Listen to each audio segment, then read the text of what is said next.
دیکھتے ہی دیکھتے امیر عبد الرحمن نے اپنے لشکر کو 4 حصوں میں تقسیم کر دیا۔ ایک حصے کو لے کر احمد بن یعلا پیچھے چلا گیا تھا، باقی 3 حصوں کو دشمن کے سامنے صف آرا کر دیا گیا۔ وسطی حصے میں عبد الرحمن خود تھا، اس کے نائب کی حیثیت سے امیہ بن اسحاق کام کر رہا تھا، جبکہ دائیں جانب کے حصے کی کمانداری امیر عبد الرحمن کے وزیر اور سالار سعید بن منظر کی کمانداری میں تھی۔ احمد بن اسحاق اس کی نیابت کر رہا تھا۔ بائیں جانب کے لشکر کی کمانداری اس بار محمد بن حسین کے حوالے کی گئی تھی اور نیا سالار اس کے نائب کی حیثیت سے کام کر رہا تھا۔ اس بار بڑا لشکر رکھنے کی وجہ سے جنگ کی ابتدا بڑی خوشی اور بڑے ولولے میں رومیر نے کی تھی۔ اس نے اپنے لشکر کو آگے بڑھایا اور امیر عبد الرحمن کے لشکر پر حملہ آور ہو گیا۔ عبد الرحمن نے بھی دفاعی حالت اختیار نہیں کی۔ اس کے حملوں کو روکنے کے بعد وہ بھی اپنے لشکر کے 3 حصوں کے ساتھ حملہ آور ہو گیا۔ اس بار رومیر بڑا بے فکر تھا، کیونکہ ایک تو اس کے لشکر کی تعداد بہت زیادہ تھی، دوسرے گزشتہ جنگوں میں مسلمان اپنے پہلے ہی حملے میں اسے پیچھے دھکیلنے میں کامیاب ہو جاتے تھے، لیکن اس بار رومیر اور اس کے لشکری جم کر مسلمانوں کا مقابلہ کر رہے تھے۔ اس لیے انہیں ایک طرح کی تقویت تھی کہ ان کے لشکر کی تعداد زیادہ ہے اور مسلمانوں پر انہیں عددی فوقیت حاصل ہے۔ جس وقت رومیر نے اپنی پوری طاقت اور قوت صرف کرتے ہوئے امیر عبد الرحمن اور اس کے سالاروں کے حملے کو روک دکھایا، تب اسے امید ہو گئی تھی کہ جوں جوں جنگ طول پکڑے گی، مسلمانوں کے لشکر کی تعداد کم ہوتی چلی جائے گی اور پھر وہ انہیں اپنے سامنے سمیٹنے اور ان پر ناکامی اور شکست مسلط کرنے میں کامیاب ہو جائے گا۔ لیکن یہ بات رومیر کے وہم و گمان میں بھی نہ تھی کہ ابھی ایک طوفان ایسا ہے جو چھپا ہوا اور اس کے خلاف حرکت میں آنے کے لیے پر تول رہا ہے۔ رومیر کی بدقسمتی کہ جس وقت امیر عبد الرحمن اس کے لشکر پر حملہ آور ہوا تھا، گھبراہٹ میں رومیر یہ اندازہ نہ لگا سکا کہ آخر احمد بن یعلا کون سے حصے کی کمانداری کر رہا ہے۔ بہرحال جس وقت دونوں لشکر بری طرح ایک دوسرے سے ٹکرا رہے تھے، اسی وقت اپنے لشکر کی پشت کی جانب سے احمد بن یعلا اپنے حصے کے لشکر کے ساتھ حرکت میں آیا اور اپنے لشکر کے پیچھے سے نکل کر ایک کاوا کاٹتا ہوا رومیر کے لشکر کے پہلو کی طرف بڑھا۔ اس کے بعد رومیر کے لشکر کے ایک پہلو میں خونی انقلاب برپا ہوا، اس لیے کہ احمد بن یعلا رومیر کے لشکر کے اس پہلو پر حملہ آور ہوا تھا جہاں نبرہ کی مملکت کی طرف سے آنے والا لشکر مسلمانوں کے ساتھ الجھا ہوا تھا۔ اس لشکر کے پہلو میں پہنچتے ہی احمد بن یعلا اپنے لشکر کے ساتھ پوری طاقت اور قوت کے ساتھ حملہ آور ہو گیا۔ احمد بن یعلا کی طرف سے رومیر کے لشکر کے پہلو پر حملہ انتہائی درجے کا جان لیوا اور خوفناک تھا۔ اس میں اس وقت خوفناکی اور وحشت اور زیادہ ہو گئی جب دشمن کے پہلو کی ان گنت صفوں کو کاٹتے ہوئے احمد کا لشکر زور زور سے تکبیریں بھی بلند کرنے لگا۔ تکبیروں کی ان صداؤں نے دشمن کے لشکریوں کے پاؤں تلے سے زمین کھینچنا شروع کر دی۔ احمد بن یعلا رومیر کے لشکر کے جس پہلو پر حملہ آور ہوا تھا، اپنے پہلے ہی حملے میں اس نے لاشوں کے ڈھیر لگانے شروع کر دیے۔ اب اس حصے کی بدقسمتی کہ احمد بن یعلا تو ان کے پہلو پر حملہ آور ہو چکا تھا، اگر وہ اپنا رخ بدل کر احمد بن یعلا کا مقابلہ کرنے کی کوشش کرتے تو سامنے کی طرف سے محمد بن حسین اور اس کا نائب ان پر جان لیوا ضربے لگانے لگتے تھے۔ اس وجہ سے وہ ایک طرح سے دوہری مصیبت اور عذاب میں مبتلا ہو کر رہ گئے۔ اس موقع پر احمد بن یعلا نے ایک اور اچھا قدم اٹھایا۔ رومیر کے لشکر کے اس حصے کی جو اگلی صفیں تھیں ان کو اس نے نظر انداز کر دیا۔ محمد بن حسین اور اس کا نائب اس سے الجھتے رہے جبکہ وہ اسی لشکر کی پشتی حصے کی طرف گیا اور ایسے زوردار حملے شروع کیے کہ پشتی حصے کو اس نے بالکل فنا کر کے رکھ دیا۔ جو لشکری وہاں سے بچے وہ اپنی جانیں بچانے کے لیے رومیر کے لشکر کے پشتی حصے کی طرف بھاگنے لگے، جبکہ احمد بن یعلا ان کے پیچھے لگ گیا۔ اب ایک طرح سے احمد بن یعلا رومیر کے لشکر کے ایک پہلو کے پشتی حصے کو ختم کرنے کے بعد رومیر کے اپنے حصے کے لشکر کی پشت کی جانب بڑھنا شروع ہو گیا تھا۔ رومیر اس وقت اپنے لشکر کے وسطی حصے کی کچھ صفیں چھوڑ کر پیچھے اپنے لشکریوں کو ہدایت جاری کر رہا تھا۔ ساتھ ہی ساتھ جہاں دیکھتا تھا کہ اس کے لشکر پر دباؤ بڑھ رہا ہے، وہاں وہ محافظ دستوں کے ساتھ حملہ آور ہوتے ہوئے مقابلہ بھی کر رہا تھا۔ اتنے میں اسے یہ اطلاع دی گئی کہ مسلمانوں کے ایک لشکر نے اس کے لشکر کے ایک پہلو کی طرف سے حملہ آور ہوتے ہوئے پہلو کی پشت کو صاف کرتے ہوئے اب اس کے لشکر کے پشتی حصے کی طرف بڑھنا شروع کر دیا ہے۔ اس خبر نے یقیناً رومیر کو فکر مند کر دیا تھا، اور جب بتانے والے نے رومیر پر یہ انکشاف کیا کہ پہلو کی طرف سے جو مسلمانوں کا لشکر حملہ آور ہوا ہے اس کی کمانداری عبد الرحمن کا سالار احمد بن یعلا کر رہا ہے، تب رومیر کی پریشانی کی کوئی انتہا نہ تھی۔ وہ یوں محسوس کر رہا تھا کہ جیسے کوئی نہ رکنے والا عذاب اس پر نازل کر دیا گیا ہو۔ رومیر اپنے لشکر کا ایک حصہ احمد بن یعلا کا مقابلہ کرنے کے لیے علیحدہ کرنا ہی چاہتا تھا کہ احمد بن یعلا نے ایک اور ہولناک اور خطرناک قدم اٹھا لیا۔ وہ رومیر کے پچھلے کچھ لشکریوں کا خاتمہ کرنے کے بعد اچانک بائیں جانب پلٹا اور رومیر کے پڑاؤ کی طرف بڑھا۔ احمد بن یعلا کی طرف سے یہ بڑا خطرناک قدم تھا، اس لیے کہ رومیر کے بہت سے لشکری پلٹ کر اسے پڑاؤ کے اندر گھیر سکتے تھے، لیکن احمد نے اس تیزی سے کام لیا کہ پڑاؤ کے اندر جو رومیر کا حفاظتی لشکر تھا اسے لمحوں کے اندر کاٹ کر رکھ دیا۔ سب کا صفایا کرنے کے بعد احمد پھر پلٹا۔ اس وقت تک رومیر نے اپنے لشکر کا ایک حصہ اس پر حملہ آور ہونے کے لیے مختص کر دیا تھا۔ وہ اس کی طرف بڑھا تھا، لیکن احمد بن یعلا نے اچانک اٹھنے والے طوفان کی طرح ایک اور صورت اختیار کر لی۔ وہ بڑی تیزی سے پڑاؤ سے نکل کر رومیر کے لشکر کے دوسرے پہلو کی طرف بڑھا۔ اس پہلو میں جلیکیا سے آنے والا لشکر مسلمانوں کے ساتھ برسر پیکار تھا۔ اس کے سامنے سعید بن منظر حملہ آور ہوا تھا۔ اس کی پشت کی جانب پر احمد بن یعلا پہلے حملہ آور ہوا۔ سینکڑوں لشکری جو پشت کی جانب تھے انہیں موت کے گھاٹ اتار دیا۔ جب اس نے دیکھا کہ اس پر حملہ آور ہونے کے لیے رومیر نے جو لشکر مختص کیا ہے وہ اس کے پیچھے چلا آتا ہے، تب احمد بن یعلا مزید آگے بڑھا اور رومیر کے لشکر کے اس حصے کی پشت کو چھوڑ کر اس کے پہلو پر حملہ آور ہوا۔ وہاں بھی اس نے ان گنت لشکریوں کو موت کے گھاٹ اتار کر پیچھے چاروں طرف رومیر کے لشکریوں کی لاشیں ہی لاشیں بکھیر کر رکھ دیں۔ اب احمد بن یعلا اپنے لشکر کے ساتھ رومیر کے لشکر کے دوسرے پہلو کی طرف آ گیا تھا۔ دوسرے پہلو کے بھی ایک خاصے بڑے حصے کو احمد بن یعلا نے کاٹ کر رکھ دیا۔ اتنی دیر تک رومیر کا وہ لشکر جو رومیر نے خصوصیت کے ساتھ احمد بن یعلا پر حملہ آور ہونے کے لیے علیحدہ کیا تھا، وہ بھی اس کا تعاقب کرتے ہوئے نزدیک آ گیا تھا۔ احمد بن یعلا کی حرکات اور سکنات سے لگتا تھا جیسے وہ تعاقب کرنے والے رومیر کے اس لشکر پر گہری نگاہ رکھے ہوئے ہے۔ جو ہی تعاقب کرنے والا وہ لشکر نزدیک آیا تو احمد بن یعلا آندھی اور طوفان کی طرح مڑا، پھر تعاقب کرنے والے رومیر کے اس لشکر پر وہ حملہ آور ہو گیا۔ رومیر نے جو لشکر احمد بن یعلا کے تعاقب کرنے کے لیے بھیجا تھا، اس لشکر کے سالار کا خیال تھا کہ جب وہ پشت کی جانب سے احمد بن یعلا پر حملہ آور ہوگا تو پہلو میں جو ان کے لشکری برسر پیکار ہیں وہ بھی ایک طرف سے احمد بن یعلا پر حملہ آور ہو جائیں گے، لیکن لگتا تھا کہ احمد بن یعلا ان کے سارے منصوبوں کو نگاہ میں رکھے ہوئے تھا۔ پہلو کے لشکر کو اس نے پہلے ہی کافی حد تک کاٹ کر رکھ دیا تھا۔ اب وہ تعاقب کرنے والے لشکر پر اپنی پوری طاقت اور قوت کے ساتھ ضربیں لگا رہا تھا اور بڑی تیزی کے ساتھ انہیں پامال کرتا جا رہا تھا۔ اتنی دیر تک رومیر کے لشکر میں یہ بات پھیلنا شروع ہو گئی کہ مسلمانوں کا ایک لشکر جو کہیں گھات میں بیٹھا ہوا تھا وہ اچانک نمودار ہوا ہے اور اس نے ان کے پڑاؤ پر حملہ آور ہو کر پڑاؤ کے اندر جو لشکری تھے ان سب کا خاتمہ کر کے رکھ دیا ہے۔ لشکریوں کے ذہن میں یہ بات بھی بیٹھنے لگی کہ مسلمانوں کے اس لشکر نے پہلے ان کے لشکر کے ایک پہلو کو کاٹا، اس کے بعد دوسرے پہلو کو بھی کاٹ کر رکھ دیا ہے۔ اس طرح یہ خبریں سننے کے بعد رومیر کے لشکریوں میں بددلی پھیلنا شروع ہو گئی۔ احمد بن یعلا کے مختلف حصوں پر حملہ آور ہونے سے مسلمان لشکریوں کے حوصلے بڑھ گئے تھے۔ وہ رومیر کے لشکر کی عوامی فوقیت کو بالکل فراموش کرتے ہوئے دشمن پر جان لیوا حملے کر رہے تھے۔ کچھ دیر کی کشمکش کے بعد احمد بن یعلا نے رومیر کے اس لشکر کا بھی خاتمہ کر دیا جو اس کے تعاقب میں نکلا تھا۔ اب ایک بار پھر وہ رومیر کے لشکر کے ایک پہلو پر حملہ آور ہونا شروع ہو گیا اور اس طرح اس نے ایک طرح سے رومیر کے لشکر میں نقب لگانی شروع کر دی۔ اب لمحہ بلمحہ رومیر کے لشکر پر دباؤ بڑھتا جا رہا تھا، جبکہ اس کے لشکر میں اسی لحاظ سے افراتفری اور بدنظمی بھی بڑھنا شروع ہو گئی تھی، یہاں تک کہ رومیر کے لشکر کو بدترین شکست اٹھانا پڑی اور رومیر پسپائی کے بگل بجاتا ہوا بھاگ کھڑا ہوا۔ وہ اپنے پڑاؤ کی ہر چیز کو فراموش کرتا ہوا اپنے لشکر کے ساتھ اپنے مرکزی شہر لیون کی طرف بھاگا۔ امیر عبد الرحمن، احمد بن یعلا اور دوسرے سالاروں نے کچھ دیر تک بھاگتے ہوئے دشمن کا تعاقب کیا، ان کی تعداد مزید کم کی۔ اس کے بعد امیر عبد الرحمن کے حکم پر لشکر اس جگہ واپس آ گیا تھا جہاں جنگ ہوئی تھی۔ پہلے زخمیوں کی دیکھ بھال کی گئی، جنگ میں مارے جانے والوں کی تجہیز و تکفین کا اہتمام کیا گیا، اس کے بعد رومیر کے پڑاؤ کی ہر چیز پر قبضہ کیا گیا۔ اس جنگ میں امیر عبد الرحمن کے ہاتھ مال غنیمت کی صورت میں بہت کچھ لگا۔ اس نے وہ سب کچھ اپنے لشکریوں میں تقسیم کرتے ہوئے ایک طرح سے انہیں مالا مال کر کے رکھ دیا۔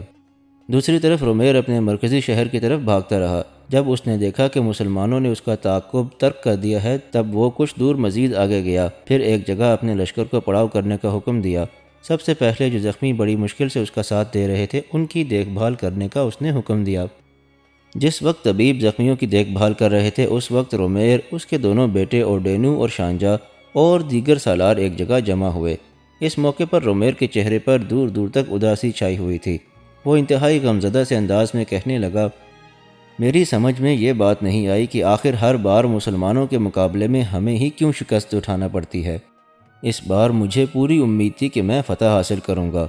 ایک تو میرے ذاتی لشکر کی تعداد بھی مسلمانوں کے لشکر سے زیادہ تھی، پھر میری مدد کے لیے جلیکیا اور نبرہ سے بھی لشکر آئے تھے۔ سرکستہ کے مسلمانوں کے کچھ دستے بھی آئے تھے، لیکن ہماری بدقسمتی کہ ہمارے متحدہ لشکر کو ایک بار پھر ان مسلمانوں کے ہاتھوں شکست کا داغ اٹھانا پڑا۔ ہماری اس شکست کا ذمہ دار اس بار بھی پہلے کی طرح عبد الرحمن کا سالار احمد بن یعلا ہے۔ میں اسے اب زندہ نہیں چھوڑوں گا۔ یہاں تک کہنے کے بعد رومیر جب خاموش ہوا تو اس کا ایک سالار اسے مخاطب کر کے کہنے لگا، اس موقع پر میرے ذہن میں ایک تجویز ہے، اگر اس پر عمل کیا جائے تو اس احمد بن یعلا کا خاتمہ بڑی آسانی سے کیا جا سکتا ہے۔ اپنے اس سالار کے ان الفاظ کے جواب میں رومیر کے چہرے پر چونکا دینے والے تاثرات نمودار ہوئے۔ پھر اس نے اپنے سالار کی طرف دیکھتے ہوئے کہا، تمہارے پاس اگر کوئی تجویز ہے تو کہو، اگر اس کے ذریعے احمد بن یعلا کا خاتمہ کیا جا سکتا ہے تو ایسا ضرور کیا جائے گا۔ رومیر جب خاموش ہوا تب وہ سالار کہنے لگا، میرے پاس ایک نہیں دو تجاویز ہیں۔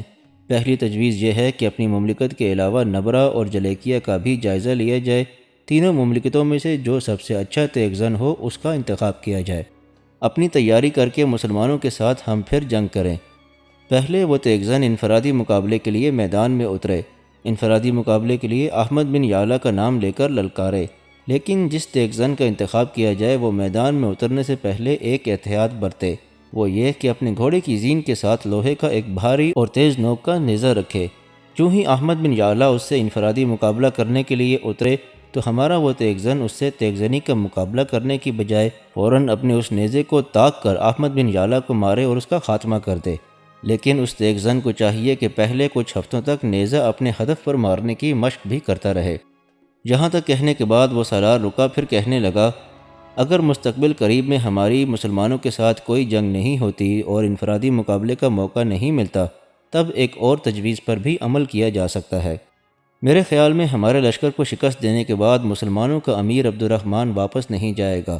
جہاں تک میرا اندازہ ہے وہ شمال کی طرف بڑھے گا، اس لیے کہ اسے خبر ہو چکی ہے کہ اس جنگ میں نبرہ اور جلیکیا کے علاوہ اس کے خلاف سرکستہ کے مسلمانوں نے بھی حصہ لیا ہے۔ عبد الرحمن ہمیں تو شکست دے ہی چکا ہے اور ہم کچھ عرصے کے لیے اس کے مقابل نہیں آ سکتے، لیکن اس موقع پر میں آپ کو مشورہ دوں گا کہ جلیکیا اور نبرہ کے جو لشکری ہمارے ساتھ ہیں انہیں فوراً اپنے اپنے علاقوں کی طرف روانہ کیا جائے، سرکستہ والے بھی سرکستہ چلے جائیں، اس لیے کہ ہمیں شکست دینے کے بعد عبد الرحمن ضرور شمالی علاقوں کا رخ کرے گا۔ نبرہ اور جلیکیا والوں کے علاوہ سرکستہ والوں کو بھی ہمارا ساتھ دینے کی سزا ضرور دے گا، آپ دیکھیے گا کہ وہ ایسا ہی کرے گا۔ اگر وہ ایسا کرتا ہے تو پھر آپ نبرہ میں نبرہ کے حکمران اور آپ کی بیوی یوراکا کے بھائی گارشیا کی طرف پیغام بھجوائیں کہ اگر مسلمان ان پر حملہ آور ہونے کے لیے ان کے علاقوں میں داخل ہوتے ہیں تو مسلمانوں سے صلح کی گفتگو کرنے کے لیے پادریوں کا ایک وفد تیار کریں۔ پادریوں کے اس وفد میں اسی شخص کو رکھا جائے جس کا انتخاب احمد بن یعلا کے ساتھ انفرادی مقابلے کے لیے کیا ہوگا۔ وہ پادری کے بھیس میں مسلمانوں کے لشکر میں داخل ہو اور پادریوں کا وہ گروہ پہلے سے صلح کی گفتگو کرنے کے لیے عبد الرحمن سے ملاقات کرے۔ اگر اس موقع پر عبد الرحمن کے پاس اس کا سالار احمد بن یعلا بھی موجود ہو تو جس تیغ زن کا انتخاب کیا جائے وہ احمد بن یعلا سے کہے کہ وہ اس سے علیحدگی میں بات کرنا چاہتا ہے، اس لیے کہ اس کے پاس رومیر کی بیٹی کرسینا کا کوئی پیغام ہے۔ کرسینا کا نام سن کر یاد رکھیے کہ احمد بن یعلا چونکے گا، وہ آپ کی بیٹی کو اس سے پہلے کئی بار دیکھ چکا ہے، وہ اس کی خوبصورتی اور حسن سے متاثر بھی ہوگا۔ میرے خیال میں وہ منتخب کردہ تیغ زن جب اسے کرسینا کا کوئی پیغام دینے کی خاطر علیحدگی میں جا کر گفتگو کرنے کا اظہار کرے گا تو احمد بن یعلا مان جائے گا۔ علیحدگی میں لے جا کر وہ تیغ زن خنجر نکال کر احمد بن یعلا کے سینے میں گھونپ دے اور احمد بن یعلا کا کام تمام کر دے۔ وہ اپنے گھوڑے کو اپنے قریب ہی رکھے اور یہ کام کرنے کے بعد گھوڑے پر سوار ہو کر بھاگ نکلے۔ اتنی دیر تک دوسرے پادری یقیناً مسلمانوں کی لشکرگاہ سے نکل کر واپس جا چکے ہوں گے۔ میرے خیال میں احمد بن یعلا کو ٹھکانے لگانے کا یہ ایک آسان طریقہ ہے۔ یہاں تک کہنے کے بعد وہ سالار رکا، پھر اپنی بات کو آگے بڑھاتے ہوئے کہنے لگا، جس وقت پادری صلح کی گفتگو کرنے کے لیے مسلمانوں کے پڑاؤ میں داخل ہوں اور وہ عبد الرحمن سے گفتگو کریں اور اگر عبد الرحمن کے پاس اس وقت احمد بن یعلا موجود نہ ہو تو تب گفتگو ختم کرنے کے بعد ہی تیغ زن جو پادری کے بھیس میں ہوگا عبد الرحمن سے التماس کرے کہ اگر وہ برا نہ مانے تو وہ احمد بن یعلا سے ملاقات کرنا چاہتا ہے، اس لیے کہ اس کے پاس احمد بن یعلا کے لیے رومیر کی بیٹی کرسینا کا ایک پیغام ہے۔ میں آپ کو یقین دلاتا ہوں کہ عبد الرحمن ہمارے اس تیغ زن کو احمد بن یعلا سے ملنے کی اجازت دے دے گا۔ بلکہ اپنا کوئی ساتھی بھی اس کے ساتھ بھیجے گا جو اسے احمد بن یعلا کے خیمے میں لے جائے گا۔ خیمے میں جا کر ہمارے اس تیغزن کے لیے احمد بن یعلا پر اچانک حملہ آور ہونا اور اس کا خاتمہ کرنا مزید آسان ہو جائے گا۔ یہاں تک کہنے کے بعد وہ سالار مزید تھوڑی دیر خاموش رہا، کچھ سوچا اور پھر دوبارہ رومیر کی طرف دیکھتے ہوئے کہنے لگا، اگر ان دو طریقوں میں سے کسی ایک کو بھی استعمال کرتے ہوئے ہم احمد بن یعلا کا خاتمہ کر دیں تو میں سمجھتا ہوں کہ آنے والی کسی جنگ میں بھی ہم مسلمانوں سے اپنی ماضی کی ساری شکستوں کا انتقام لے سکتے ہیں۔ وہ سالار جب خاموش ہوا تو کچھ دیر خاموش رہ کر رومیر سوچتا رہا، ساتھ ہی ساتھ اپنے اس سالار کی طرف توصیفی انداز میں دیکھتا رہا اور پھر کہنے لگا، میں تمہاری ان دونوں تجاویز کو قبول کرتا ہوں، بہت اچھی تجاویز ہیں اور یقیناً ان میں سے کسی پر عمل کر کے ہم احمد بن یعلا کو ٹھکانے لگا سکتے ہیں۔ میرے عزیز، میں سرکستہ، جلیکیہ اور نبرہ کے لشکروں کو یہیں سے واپس ان کے علاقوں کی طرف روانہ کرتا ہوں۔ اپنے لشکر کے ساتھ میں پہلے لیون جاتا ہوں، وہاں مزید جنگ کی تیاری کروں گا اور اپنی طرف سے ایک لشکر نبرہ والوں کی طرف بھجواؤں گا تاکہ عبد الرحمن اگر ان علاقوں پر حملہ آور ہو تو اس کے حملوں کا سدباب کیا جا سکے۔ ساتھ ہی میں کچھ قاصد بھی اپنی بیوی کے بھائی گارشیا کی طرف روانہ کروں گا، اس سے کہوں گا کہ وہ اپنی مملکت کے سب سے اچھے اور بہترین تیغزن کا انتخاب کرے اور جو تجاویز تم نے کہی ہیں ان میں سے کسی ایک پر عمل کرتے ہوئے احمد بن یعلا کا خاتمہ کرنے کی ضرور کوشش کرے۔ اس کے ساتھ ہی رومیر نے جلیکیہ کے لشکر کو جلیکیہ اور نبرہ کے لشکر کو اپنے مرکزی شہر بمبلونا کی طرف جانے کا حکم دے دیا۔ وہ دونوں لشکر وہیں سے اپنی اپنی منزل کی طرف روانہ ہو گئے۔ سرکستہ کے جو دستے جنگ میں حصہ لینے کے لیے آئے تھے ان کا زیادہ نقصان نہیں ہوا تھا، اس لیے کہ وہ رومیر کے وسطی حصے میں رہے تھے، اس لیے بچے رہے۔ وہ بھی واپس سرکستہ چلے گئے، جبکہ خود اپنے حصے کے لشکر کے ساتھ رومیر اپنے مرکزی شہر لیون کا رخ کر گیا۔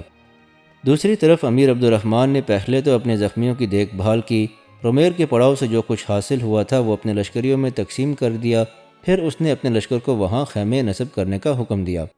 جب خیمے نصب کر دیے گئے تب سارے سالاروں کو امیر نے اپنے خیمے میں طلب کر لیا۔ جب سب سالار اس کے سامنے جمع ہو گئے تب انہیں مخاطب کرتے ہوئے عبد الرحمن کہنے لگا، سب سے پہلے میں تم لوگوں کو تمہاری شاندار فتح پر مبارکباد پیش کرتا ہوں۔ یہ فتح کوئی معمولی فتح نہیں، جہاں ہمارے لیے یہ ایک عظیم فتح ہے وہاں رومیر کے لیے ایک بدترین شکست ہے۔ تم لوگوں کی ہمت، جرأت مندی اور اللہ تعالیٰ کی حمایت اور مدد کے باعث ہم دشمن کے متحدہ لشکر کو بدترین شکست دینے میں کامیاب ہوئے ہیں، اور یہ اللہ تعالیٰ کی خاص مہربانی ہے ہم پر۔ میں اپنے لشکر کو چند دن یہیں قیام اور آرام کرنے کا موقع فراہم کروں گا، اس کے بعد واپس کرتبہ کا رخ نہیں کیا جائے گا۔ جن جن قوتوں نے اس جنگ میں رومیر کی مدد کی ہے انہیں ان کے اس رویے اور اس عمل کی سزا ضرور ملے گی۔ پہلے میں امن قائم رکھنے کے لیے خاموش تھا، میں ان علاقوں کو فراموش کیے ہوئے تھا جو مختلف عیسائی حکمرانوں نے میرے دادا عبداللہ کے دور میں اس کی کمزوری سے فائدہ اٹھاتے ہوئے ان پر حملہ آور ہوتے ہوئے قبضہ کر لیا تھا، لیکن اب میں انہیں فراموش نہیں کروں گا۔ یہاں چند روز تک اپنے لشکر کو سستانے کا موقع فراہم کرنے کے بعد میں سب سے پہلے مدینہ سالم کا رخ کروں گا۔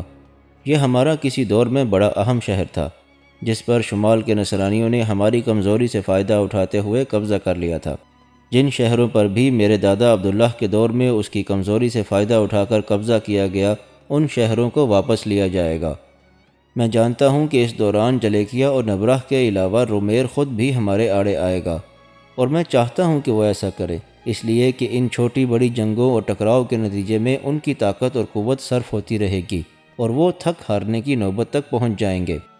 ان سب شہروں کو واپس لینے کے بعد پھر میں اپنے اصل کام کی ابتدا کروں گا۔ میں سرکستہ والوں کو بھی سزا دوں گا، جلیکیہ اور نبرہ والوں پر بھی حملہ آور ہو کر انہیں ان کے اس کردار کی کڑی سزا دوں گا۔ یہاں تک کہنے کے بعد امیر عبد الرحمن رکا، کچھ سوچا، پھر دوبارہ اپنے سالاروں کو مخاطب کرتے ہوئے کہنے لگا، تم میں سے جس کسی کو بھی میری اس تجویز اور میرے اس منصوبے سے اختلاف ہو وہ اپنی جگہ سے اٹھ کر اپنے جذبات اور خیالات کا اظہار کر سکتا ہے۔ جواب میں کسی بھی سالار نے اٹھ کر کچھ نہ کہا۔ اس پر عبد الرحمن کے چہرے پر ہلکا سا تبسم نمودار ہوا۔ اس کے بعد سارے سالاروں نے اس کی تجویز سے اتفاق کرنے کا اظہار بھی کر دیا تھا۔ پھر عبد الرحمن نے وہ اجلاس ختم کر دیا۔ 3 دن تک عبد الرحمن نے اپنے لشکر کا پڑاؤ وہیں رکھا۔ اس کے بعد اس نے اپنے کام کی ابتدا کرنے کے لیے شمال کا رخ کیا۔ سب سے پہلے اس نے ایک اہم شہر مدینہ مسالم کو اپنا ہدف بنانے کا تہیہ کر لیا تھا۔